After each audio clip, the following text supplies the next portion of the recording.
नमस्कार friends, welcome to exam study funda channel. वर्तमान समय रे आमे समस्ते जानिछे प्रत्येक सरकारी और बेसरकारी चाकरी पई कंप्यूटर कोर्स निहाती दरकार। तो पिलांक मन रे बहुत क्वेश्चन सृष्टि होउची, जेमिति कि केउ कोर्स करिबा दरकार, केउठी करिबा दरकार, केउ ऑर्गेनाइजेशन रे करिबा दरकार।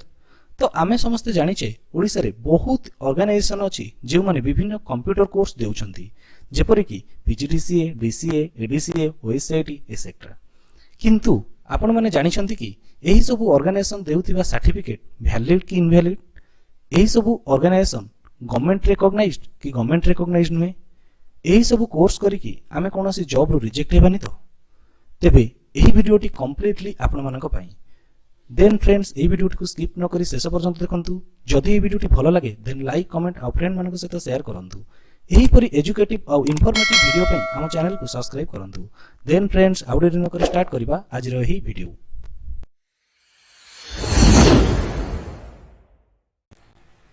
आमे समस्ते जानिछे समस्त गवर्नमेंट और प्राइवेट जॉब पई बेसिक क्वालिफिकेशन जेमति 10th +2 +3 पीजी दरकार, ताहा सह कंप्यूटर सर्टिफिकेट भी आवश्यक हेउची। तेबे पिला मानक मध्यरे डाउट आसे कि कंप्यूटर रो केउ कोर्स करिबा दरकार, केउठी करिबा दरकार, आउ तार फी केते रहिबो, कंप्यूटर कोर्स करिबा पई रिक्वायर्ड क्वालिफिकेशन कोन रहिबो। तेबे चलंतु देखिबा एहा ऊपर डिटेल्स एनालिसिस।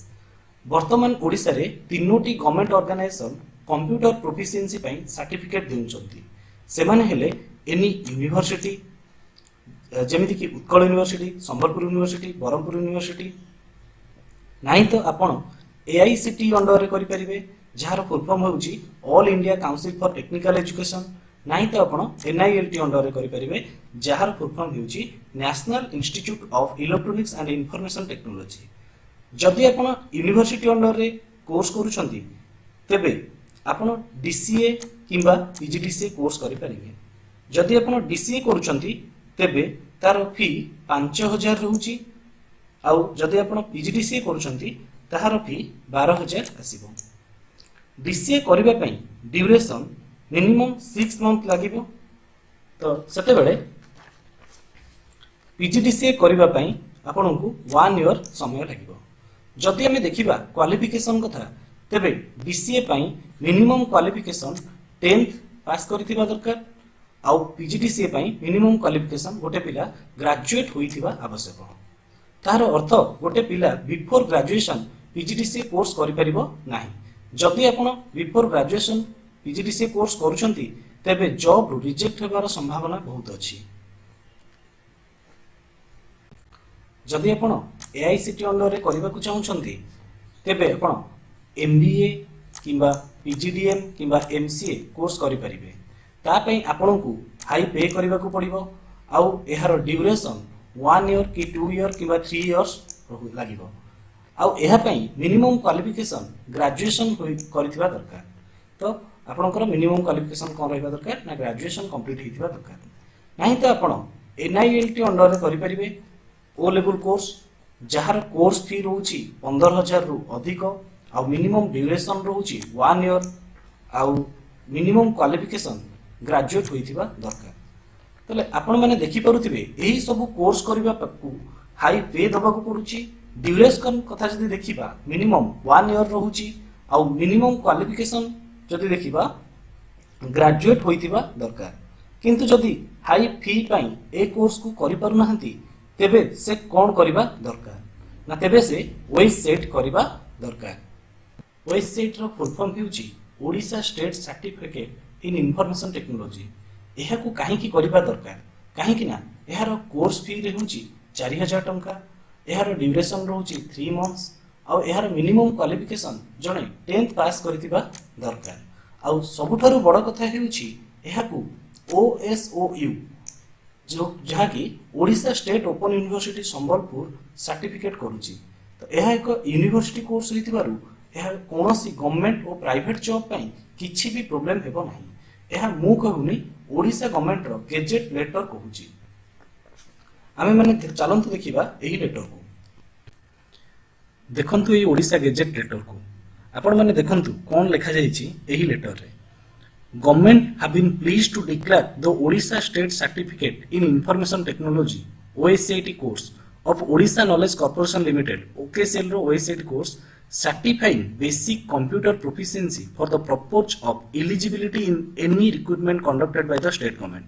ताले state government रो जे कोनोसी रिक्रुटमेंट पाई हमरो OKCL रो OSCET कोर्स कोन रहउची ना से एलिजिबल रहिबो एनी जे कोनोसी गवर्नमेंट रो पोस्ट पाई जदि आपण यूनिवर्सिटी अंडर रे डीसीए किंबा पीजीडीसीए करि नहंती किंबा एआईसीटी रिकॉग्नाइज्ड इंस्टीट्यूशन रे कोनोसी कोर्स करि नहंती किंबा एनआईएलटी अंडर रे ओ लेवल कोर्स करि नहंती तेबे ओईसीटी करंतु जदि एहा व्यतीत अन्य कोनोसी प्राइवेट इंस्टीट्यूशन रे पीजीडीसीए किंबा डीसीए कोर्स करूछंती तेबे भविष्यत रे आपण माने प्रॉब्लम फेस करि पारंती तो वर्तमान आपन को देखौची केतोटी डिस्ट्रिक्ट रो जीआरएस पोस्टिंग रो मेरिट और डिमेरिट लिस्ट जेउथरे पिला माने अनऑथराइज्ड इंस्टीट्यूशन रे कोर्स करी जॉब रु रिजेक्ट होइछंती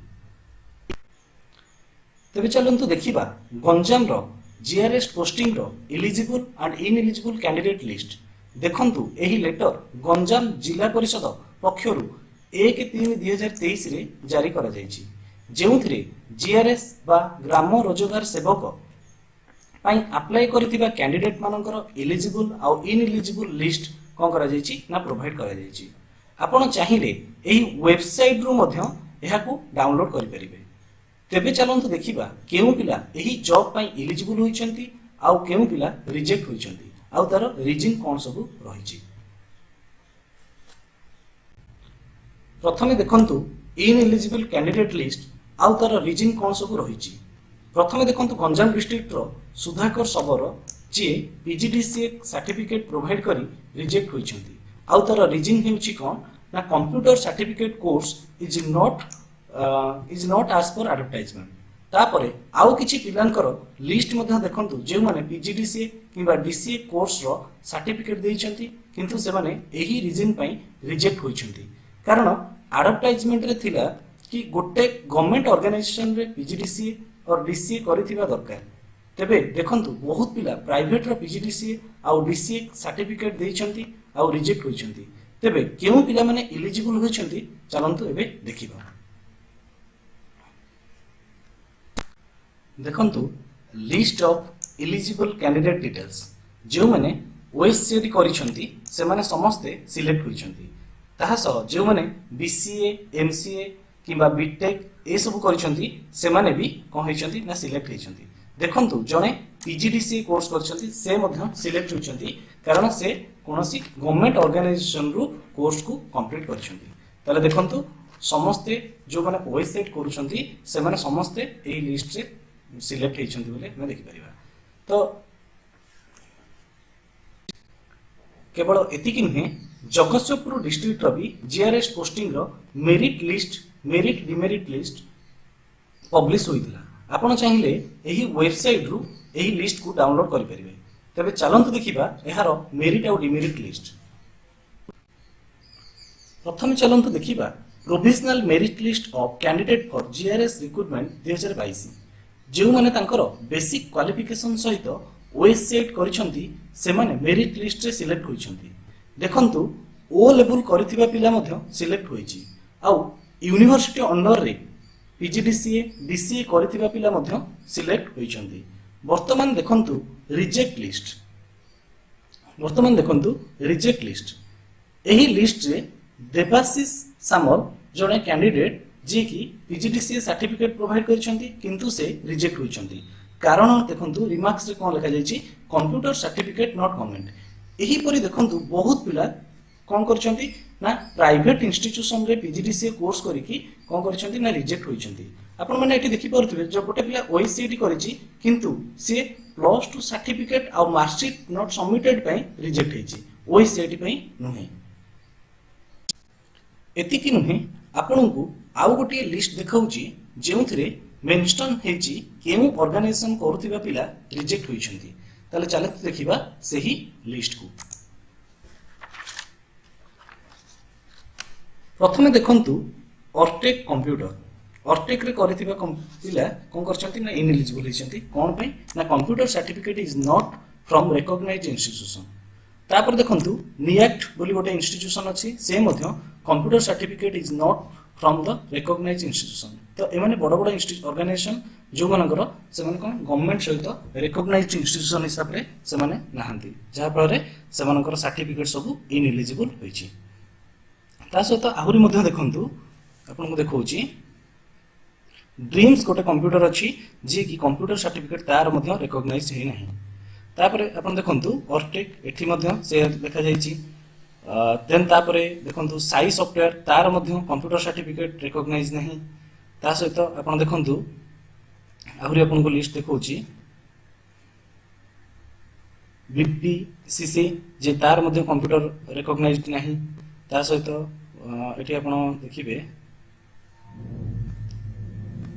एटी गोटे देखंतु एससीएमई जहार कि completion of PGDC and graduation in same year रे माने आपण जदी ग्रेजुएशन और पीजीडीसी सेम ईयर रे करूचंती ताहाले मध्य आपण इनएलिजिबल हेबे। तापर देखंतु एमसीसी गोटे अछि पीजीडीसी बिफोर ग्रेजुएशन माने ग्रेजुएशन पूर्व ये पीजीडीसी कंप्लीट करछंती तो सेति पई ये मध्य इनएलिजिबल होइछंती। तापर देखंतु data pro same situation. Then तापरे आपण देखंतु आहुरी भी एंती बहुत ऑर्गेनाइजेशन अछि एनआईसीटी तार मध्य रजिस्ट्रेशन नाही एनआईसीटी रो। देन तापरे आपण देखंतु आपण देखौछि एनआईसीटी से मध्य देखंतु ग्रेजुएशन पूर्व से कंप्लीट करछंती सेति पे इनएलिजिबल। तापरे ऑर्टेक यार मध्य ऑर्गेनाइजेशन ऑथराइज नाही। तापरे आपण देखौछि आहुरी बहुत ऑर्गेनाइजेशन एंती अछि देखंतु केनसॉफ्ट गोटे बहुत बड़ा ऑर्गेनाइजेशन तार मध्य सर्टिफिकेट कौन से ऑर्गन माने ऑथराइज हिसाब रे दिया जाय नहीं बा से गोटे अनऑथराइज्ड इंस्टीट्यूशन। तापर आपण देखंतु ग्लोबल जोटा कि होची आपनकर कोन ना global foundation for educational excellency ये भी अनऑथराइज्ड इंस्टीट्यूशन ए मध्य यार बीजीडीसी मध्य कोन होची ना इनएलिजिबल होची। तापर देखंतु आपण को देखौची एठी मध्य ग्लोबल अछि एठी देखंतु एमसीसी यार मध्य अनऑथराइज्ड इंस्टीट्यूशन ये मध्य। तापरे आपण देखंतु आहुरी एमती बहुत लिस्ट अछि आपण याकू भी नॉर्मली आपनकर गोटे वेबसाइट रु डाउनलोड करि परिबे नॉर्मल मारि दी परिबे मेरिट लिस्ट और demerit list of GRS posting मारि के आपण एटा को डाउनलोड करि परिबे। ये बहुत पेज अछि आपण याकू कंप्लीट डाउनलोड करके देखि परिबे। तले वर्तमान देखंतु आउ केतरा इंस्टीट्यूशन भी देखौछि एठी देखंतु global computer certificate is not recognised institution global से ग्लोबल कोन ना global foundation for educational excellency जे कि कोन करूछि ना ग्रेजुएशन और पीजीडीसी सेम ईयर रे करूछंती तो से माने इनएलिजिबल होउछंती। तेबे आपण जदी ग्रेजुएशन आउ पीजीडीसी एट ए टाइम करूछंती ताहले आपण डेफिनेटली इनएलिजिबल कैंडिडेट हिसाब रे काउंट हेबे। तो सेति पे आपण को पीजीडीसी कोर्स जेहेतु एटा गोटे post graduate diploma in computer application course माने पोस्ट ग्रेजुएट कोर्स बा पीजी कोर्स तो आपण गोटे ऑथराइज्ड लर्निंग सेंटर रे करबा को पड़िबो। तापर देखंतु आहुरी एमती केतरा इंस्टीट्यूशन अछि एठी गोटा अछि जीप इंस्टीट्यूशन जोटा कि से ग्लोबल फाउंडेशन रो आउ गोटे एटा ना तो global foundation for educational excellency जे कि तार मध्य ए कोन होइछि ना ग्रेजुएशन और पीजीडीसी कंप्लीट नै सेति पई एमती अछि माने इलिजिबल हेचंती पिला माने। तापर देखंतु आपन को आहुरी भी देखौछि जीप रो computer certificate is not recognised institution ए जीप मध्य रिकॉग्नाइज्ड इंस्टीट्यूशन नाही। ओरिकॉम ये मध्य रिकॉग्नाइज्ड इंस्टीट्यूशन नाही। सत्यसाई ये मध्य अनऑथराइज्ड इंस्टीट्यूशन ईटीआईटी ये मध्य अनऑथराइज्ड इंस्टीट्यूशन। एही परी देखंतु ओरिटेक यूनिटेक लिंक स्क्रिप्ट एमान समस्ते अनऑथराइज्ड कोन ना इंस्टीट्यूशन जो माने कि पीजीडीसी प्रोवाइड करछंती आ तांको पिला माने कोन हेचंती ना इनएलिजिबल लिस्ट रे आसीचंती।